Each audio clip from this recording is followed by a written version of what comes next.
మొదటి పెళ్ళప్పుడు ఆమెను చేసుకునేటప్పుడు ఏం మాట్లాడారు?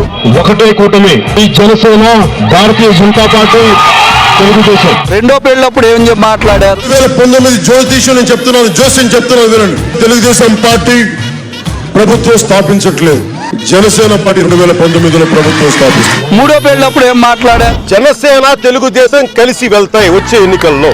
ఈ ఎలక్షన్ కురుక్షేత్రం కూడా పవన్ కళ్యాణ్ గారు అలా నడుపుతున్నారు. 2 కాదు 3 కలిసి వచ్చినా గానీ సింగిల్ గానే వస్తారు. పార్టీలు కలిసి వచ్చినా కానీ మళ్ళీ వచ్చేది జగనే.